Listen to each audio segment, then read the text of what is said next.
So if you've been following my channel, you probably noticed that I keep changing my studio. I keep changing my setup. Today, I'm going to talk about 4 Blackmagic cameras that I currently own.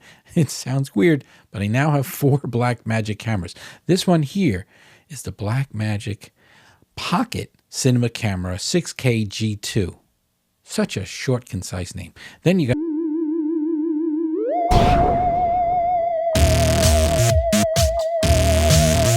over here, this guy here. Now it's over on the far side, and I can move it over a little. Hey, look, I put that on another thing, and I'll talk about how I do that all later. But like, hey, I'm moving it around. I want to be right there in the center. But here I am, right there, and smack in the center of that camera. This one is the Blackmagic Pocket Cinema Camera 4K, just a regular 4K Pocket. And those were pretty good. And then I was like, hey, look, I could do this top-down view. And it's like, wow, I'm doing that with my old camera. That used to be my primary camera. And that is a Panasonic Lumix. It's a G95, I think. Pretty sure. Anyhow, I've got that camera there. And I really wanted to have a camera I could take outside. So look at this. This is the camera I'm going to be able to take outside. And it says Canon on it, but it's not a Canon. This is a Blackmagic Pocket Cinema Camera 6K Pro.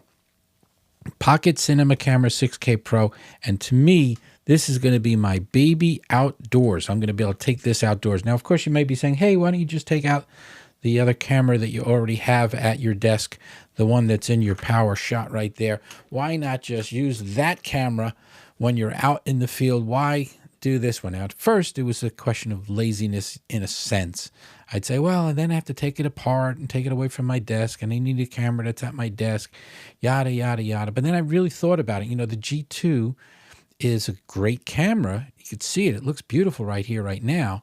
But it's really not good for outdoors. It doesn't have a ND filter, which is not a problem. I mean, to be honest with you, I have a whole stack of ND filters. lots of filters. I don't even want to pull them out. I have a lot of filters, but you know, you got to snap them on, and then you get into laziness. I got to then reset up all the gear when I come into the studio. But then the screen, you'd say, well, the screen it's not bright enough. What if it's sunny out? And you go out and you say, well, I can buy one of these little visors. I'm going to talk about that in a future video. Put a visor on there, and then you don't have that kind of glare, but it's still not that bright. And you say, all right, now there you go. It justifies buying the 6K Pro. It's great for outdoors, brighter screen, right? And it has the built-in ND filters. And I'm going to go out in the field. Finally, my studio is not just my only place to shoot now. That's one of the things that excites me about the 6K Pro. So I said to myself, well, the 6K Pro is it. That's my everything camera. I can go outdoors. I could take my camera outside. I could talk about all the things I could do outside that I couldn't have done as easily. I don't want to say you couldn't do those things with the 6K G2, but the idea that I can have a camera that's ready to go and it's got a rig on it, and I can put a big battery on it if I want and take this out. It's got the ND filters and all this stuff is going on over there. In fact, what I did also is I added this. This is something I'll talk about in the future. This is a tilt nucleus nano because some of my lenses don't focus. So I need to be able to focus them in the field. And that's what this is all about. And so that's what this is going to be all about. And I'm like, all right, now I'm done. I'm like, all right, that's great. But then out of nowhere, whoa, look at this. This, Blackmagic had a sale. You probably heard about it. And if you haven't heard about it, maybe you should right away. Think about this. They had a sale. Some stores still have the inventory where they had the cameras for 39 to 40% off. So they basically took a $25 or $2,600 camera. This is the 6K full frame. So this is the 6K full frame. I'll be talking about that in the channel very soon. It was like almost $1,100 off. So it normally sells for like $2,600. It was selling for $1,075 off-ish, I think.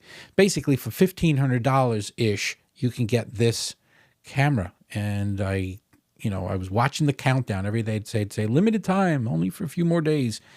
And companies like Adorama and B&H Photo bought a whole bunch of them. So some of them still may have it. So if you haven't heard about the sale, this may be your time to jump on it before it goes away. So now the question is, well, why the heck would I buy that when I just bought this and I have these other two cameras? And then I said to myself, well, maybe for my studio camera, this would be a better studio camera. It doesn't have the ND filters. It has the bright screen. And this also, because it's a full frame, has a bigger sensor. So the bigger sensor means that when I normally have to fiddle with the crop factor, which is always something I struggle with in the studio, the crop factor is a bigger deal.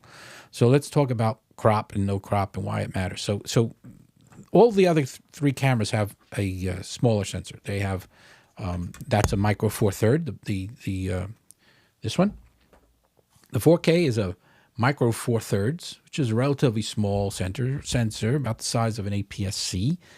But then you have the crop factor of 1.6 or 1.7, something like that. It's a pretty high crop. But when you put a speed booster, like I have a Metabones on there, it actually brings it closer to what it would have been if it wasn't a crop sensor, if that makes sense. So you have that, and that's actually a pretty good lens system. I hated it at first because the micro four thirds had way too much of a crop for me. But then I put the speed booster on it. I'm using my old Canon lenses, and those are great. But the one thing you have to know is if you're going to do this, and let's go back to this one here, why does crop matter so much? Like right now, for this particular view, the camera is way further than this. It's not the edge of a desk. It's on the edge of long ways on a desk, and I'm shooting with a 24 millimeter. So that 24 millimeter lens at this distance is like having a 50. Now, if you're outside and you're trying to decide, am I going to use a 24, am I going to use a 50? The 50 is obviously just everything is bigger. If you're outside, you have choices, right? One of your choices when you're doing any photography, not just video, is that you have the ability to just step back. So if you want a wide field of view like what you're seeing right here, you could put the camera further back. Problem is, in this particular space where I put my studio, I don't have that much unlimited space to go back. I can't put the cameras very far away from me because of some logistic things. Like in this particular position, for me to have this view with this wall behind me, I'm going to hit the other wall. I'm literally going to hit another wall where the camera is now. And there's a bookcase in front of the wall, and it has to be there. And the tripod has legs, and it has to fit where the tripod is. So you understand what I'm saying? So sometimes you do have to worry about what kind of lens you're going to use. And if you have a crop lens. So long story short, for my studio camera, crop makes a big difference. I would consistently look for 20 millimeter, 16s. Now you're starting to get into fisheye territory as soon as you go below a certain thing and everything starts getting distorted. When all I really wanted was to get everything in the shot. So let's break down the whole Blackmagic ecosystem as it relates to my channel in particular.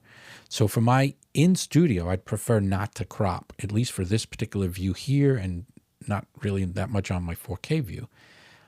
So for that purpose, this 6K full frame is going to do well because now I could use just about any focal length. Of course, that opened up an entirely different can of worms I'll have to talk about in a future video because I had to put an adapter because this doesn't use EF lenses natively. So I tried a couple of different adapters, and for the most part, some of them don't work at all. Some of them don't work with certain lenses at all, meaning they'll work, but you can't focus, you can't adjust iris properly, whatever. Actually, some of them, the iris worked, but then the focus didn't work. I eventually figured out which lenses do work with the adapter and which ones don't. So I'll talk about that in a future video when I get more in depth into the 6K full frame and what I do like and what I don't like about it. The 6K Pro is like Goldilocks here. It's great for outdoors. It's great for indoors. Of course, it still has the crop factor, and you can't change that. So I'll have to watch where I put it if it's around the distance of where that one is. And then you have things like the kinds of memory cards they have. Like this one here uses a CFast or a SD UHS-2, and you need a V90 or faster, which both those cards are really expensive. This one here uses less expensive cards, uses a CF Express, less expensive, but still kind of expensive.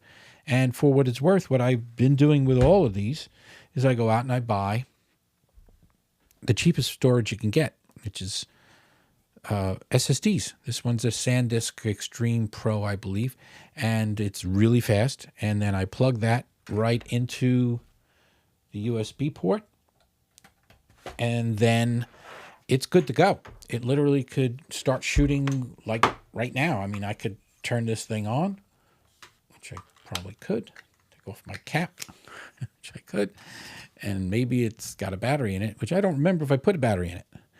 And based on the fact that nothing happened when I did that, it tells me I didn't put a battery into it. Anyhow, if I had a battery in it and turn it on, I'd be able to record right off the bat, straight away onto the flash drive. And that's cool, but it's dangling down there, so you need a cage. That's something to talk about too. You need something to mount this thing on so that it stays put. I mean, I could get away with just mounting it on top of the camera with a little Velcro on top of maybe a hot shoe, cold shoe thing or something like that. So I'm going to talk about that rig as I build it out, but this is the rig as it stands right now. In fact, what I did for this to simplify the hard drive is I put, and it's hard to reach it while I'm trying to demonstrate it here, but I put a little spring-loaded, there, see? Put that on there so I can shoot with this. So I'm going to shoot with this outdoors. You're finally going to see my channel outside very soon. So there's lots of fun things to explore. Some of the other things I'm going to be exploring on the channel in the near future are, I found some micro four thirds lenses that shoot in 3D.